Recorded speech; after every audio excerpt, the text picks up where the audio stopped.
Dites à vos petits frères de la classe de terminale de se préparer. L'université, ce n'est pas de la blague. Parce que tu es dans ton cours de physique et un rappel mathématique, on te donne ça. On te donne ds égale à RdR de θ. Tu ne comprends rien.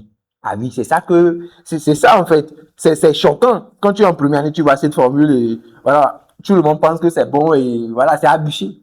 Mais cette formule, en fait, elle est compréhensible quand même. Elle vient de quelque part. On peut lui donner un sens physique. Alors, je vais t'expliquer.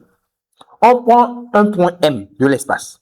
OK? Vous savez, le point M peut être repéré soit par ces coordonnées cartésiennes que vous étudiez au lycée, X et Y, ou bien même par ces coordonnées polaires. Mais les coordonnées polaires, c'est quoi? En réalité, ça correspond à ce que vous appelez le module et l'argument au niveau des nombres complexes.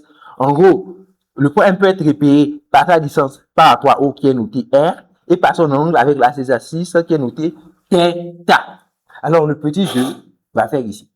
Je vais faire bouger M de deux façons. La première façon dont je vais faire bouger M, c'est que je vais garder θ constant. Donc, je ne vais pas faire varier θ, mais je vais faire varier R. Je vais faire passer R à R plus. Je vais ajouter un petit déplacement. Je vais déplacer le point M. En gros, θ est constant, je fais déplacer le point M comme ça.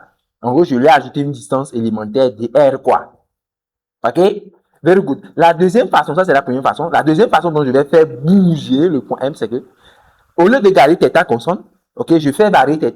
Je fais varier θ, ok, de θ à θ plus dθ. Donc j'ajoute un angle, mais je garde R comme constant. C'est-à-dire quoi? C'est-à-dire que je garde R comme constant, mais je pars de θ, j'ajoute un angle. J'ajoute un angle élémentaire. Donc j'ajoute un angle de θ. Donc, mais la distance R, elle est préservée. En gros, je fais une rotation en faisant, ok, garder R comme constant. Donc, je fais varier. Et donc, ici se retrouve l'angle dθ. On est d'accord? Alors, je vais définir une petite surface. Donc, qui est issue de ces deux déplacements. Donc, premièrement, le déplacement, je l'ai fait comme ça. On est d'accord? Le deuxième déplacement, je l'ai fait comme ça. Alors, je vais compléter la figure de telle sorte à avoir une surface élémentaire. On est d'accord? Donc, je vais compléter avec le cercle ici, ok, et avec la ligne droite ici, comme ça. Et donc, la surface élémentaire, la surface là, c'est ça qu'on note ds. Simple et efficace. ds. Et donc, comment je calcule ds? En fait, comme c'est une surface qui est élémentaire, c'est-à-dire on considère qu'elle est très petite. On met dr, d, tu vois. Le ds, c'est pour dire une surface infinitésimale, infiniment petite. Donc, ds là, pour trouver sa valeur, je vais considérer en fait cette figure comme un rectangle. Je sais que c'est pas un rectangle, mais voilà, on va assimiler ça à un rectangle. Ok, comme c'est une surface infinitésimale. Et donc, on va faire, longueur fois largeur, quoi. Donc, vous allez faire le jaune là, qui représente dr, ok, fois la longueur de l'arc là. L'arc là, je vais le noter S. Donc, tu vas faire S fois dr. Et comment se trouve la longueur de l'arc? La longueur de l'arc, ça fait le rayon fois l'angle. Donc, la longueur de l'arc, je vais supposer que c'est la même chose ici, ok.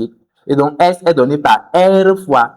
Comment on trouve la longueur de l'arc? Vous vous rappelez de ça quand même. Ok, la longueur de l'arc, on fait le rayon fois l'angle. Donc, le rayon, c'est petit r, l'angle, c'est 2θ. Donc, S, c'est quoi? C'est R dθ fois dr, ce qui donne la formule ds égale. En fait, je fais de mon mieux pour simplifier les choses afin que vous ayez une compréhension de la chose.